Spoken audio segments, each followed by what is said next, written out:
a caller actually lied his way onto Charlie Kirk's show this last week and asked him why he won't debate Nick Fuentes. And Charlie's response was hilarious. Check this out. Conspiracy theories are dangerous. Information is the oxygen of a democracy. It's so sick that we can't talk about it.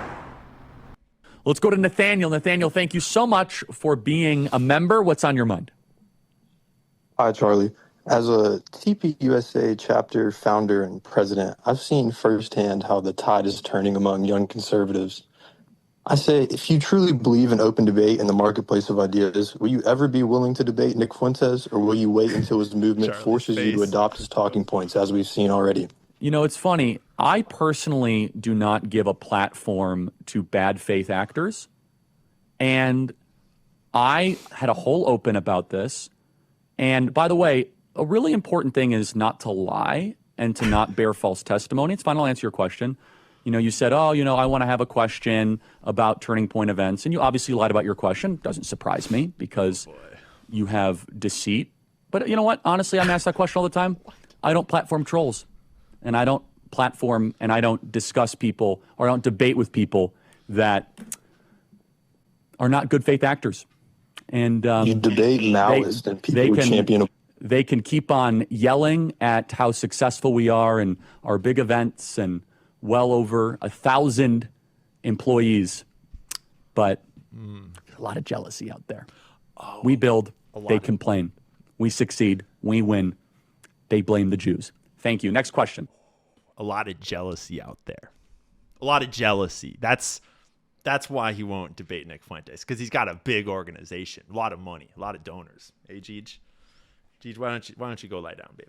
So yeah, it's all jealousy. Nick Fuentes is just jealous of how many donors Charlie Kirk has, of how big of an organization Charlie Kirk has. I mean, A, Charlie couldn't answer the question, and B, he's like, I see you're dishonest. I see you lied your way into the conversation. I don't answer trolls. Nick reacted to this clip on his show on Friday as well.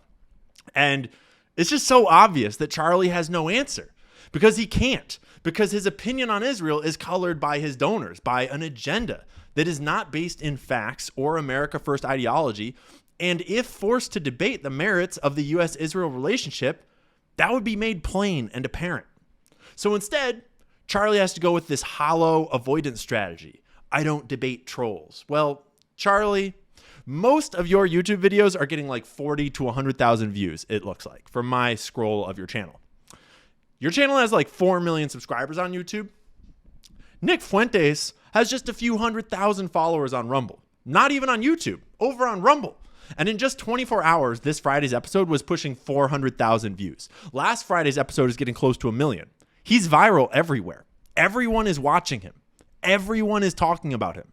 And they aren't saying he's a troll. No one thinks he's not a troll.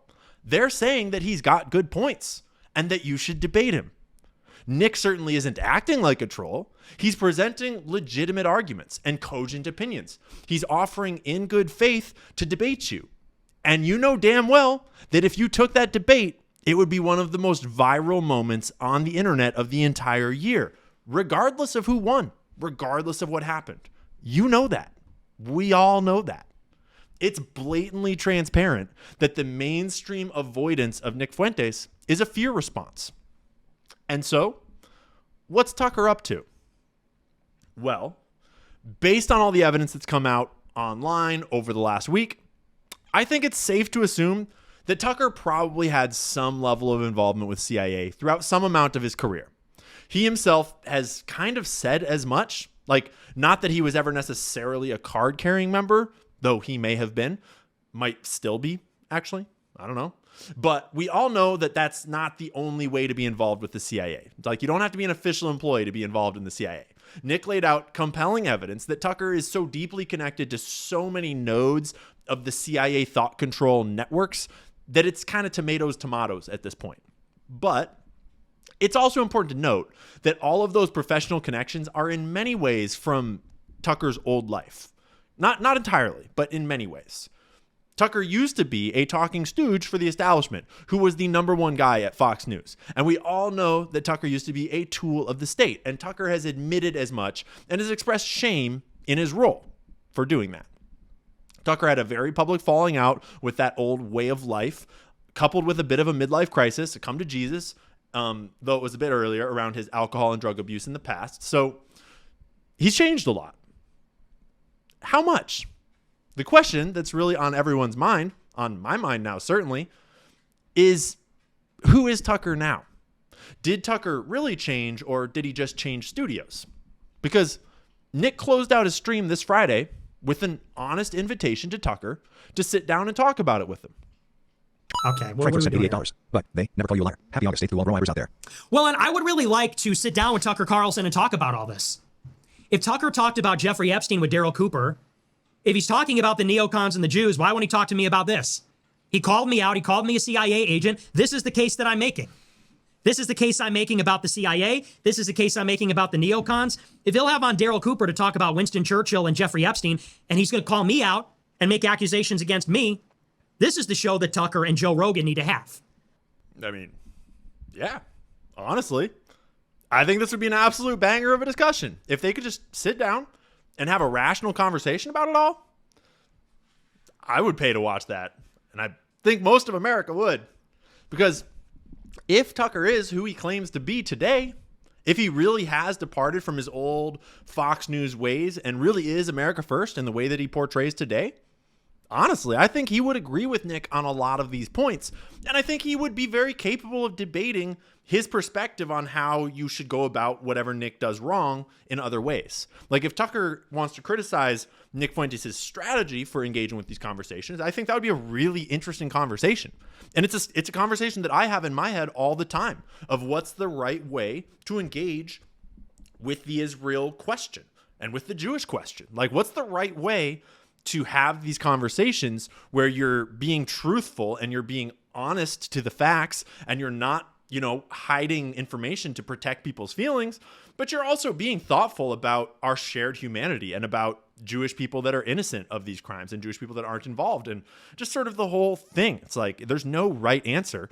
And Tucker and Nick are two of the most experienced people in the world at having these complicated conversations and at understanding the media landscape around it. And so personally, I would be deeply educated by watching Nick and Tucker debate the proper way to discuss these things, let alone debate the actual substance of the arguments beneath that layer too, right? I think that Tucker and Nick would actually agree on a lot more than they're making it out to be, right? And honestly, even like sort of the larger criticism that Nick dropped this last Friday of like Tucker's placement in the Con Inc. media sphere and the neocon money that sort of founded a lot of the modern conservative media that is sort of like alt media today, I still think that Tucker would probably agree with most all of Nick's assessment of what that was. And he would agree, I think, with a lot of Nick's assessment about who had funded it, who had founded it, and what their intentions were. And Tucker was on the inside of it, writing for the Evening Standard and then working at Fox News. And I'd bet that Tucker saw all of the things that Nick was talking about. Like, right? Like, I honestly wonder if Tucker's knee-jerk reaction to Nick isn't just sort of an age thing. Like, I am much younger than Tucker and only a bit older than Nick. And I had the same initial reaction to Nick when I was far less informed. Kind of like, even if he's right, maybe he's going about this in the wrong way. Like, maybe if I talk about him, I'll get canceled or smeared, so maybe I shouldn't. Like, yeah, maybe. In a lot of ways, that's true, but that's their number one working strategy for how to shut someone up. Brand Alex Jones as the Sandy Hook guy, and then everything he says and everyone associated with him from then on is crazy. Then they did the same thing to Nick. But if Nick's right about something, are you going to be a coward and just like hide in the shadows? Because now, more than ever, the world is done with all this guilt by association smear campaigning. Like, we're over it. We've all seen it, and we are seeing through it. Like, Gen Z grew up with that kind of shit. Like, millennials grew up with TV ads. Gen Z grew up with this kind of, like, internet, like, control stuff, right? They don't even see it. They just They just see through it all. And they kind of just block it out of their brains. Like, this conversation is boiling over and the whole country is having it. And trying to keep Nick Fuentes in a corner is only making him more and more and more popular. And at this rate, I genuinely think he could become a major political contender in the next 20 years if things continue the way they're going. If you ask me, Tucker Carlson probably had some degree of involvement in CIA throughout his career, at least earlier when he was younger.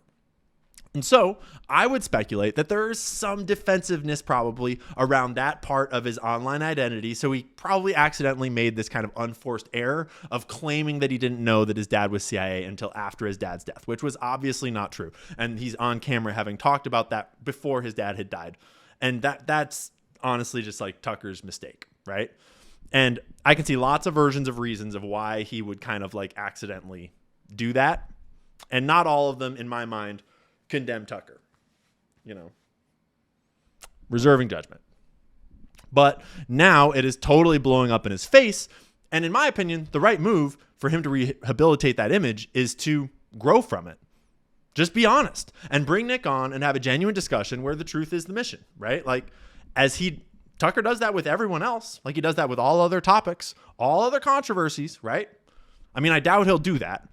But that would be the viral move to do right now. Like, that would blow the internet up. That'd be the right move. Personally, I still like Tucker. Even if he was CIA, even if he is CIA to this day, that's fine. Because we live in a multipolar media environment right now. Tucker does a lot of great work and does a lot of great interviews. And I listen to them. But I also listen to Nick Fuentes. Just because Tucker accuses Nick of being a dishonest actor doesn't mean that I take Tucker's word as gospel, right? And just because Nick accuses Tucker of being CIA doesn't mean I disregard everything that Tucker says, right? We live in a world now where you can take everything in and think for yourself. And in that sort of a world, in a world where the public thinks for themselves, these old control tactics don't work anymore. You can't shut Nick Fuentes up by telling people not to listen to him. The only way to stop the phenomenon that is Nick Fuentes is to confront him head on in the Academy of Ideas and hash it out. Because there are maybe 3 things that have brought the left and right together in my entire lifetime. Hating the banks after the 2008 financial collapse, the Jeffrey Epstein cover-up, and hating Israel. Support for Israel is fracturing. Every day, this conversation cracks wider and wider open, and ultimately, it's really just the boomers still holding together right-wing support for Israel, or all support for Israel. The youth are well woken up to it. Even at turning point events these days, a huge number of those young people look up to Charlie Kirk in some way, but also listen to Nick Fuentes. A lot of them stand for conservative values in America, but listen to Nick Fuentes. And every single week, there's just story after story after story to make it painfully obvious that the American government is occupied. Conspiracy theories are dangerous. Information is the oxygen of a democracy. With Republicans, with progressives, with libertarians, because this is not about right and left, this is about right and wrong. It's so sacred we can't talk about it. Our security is at stake.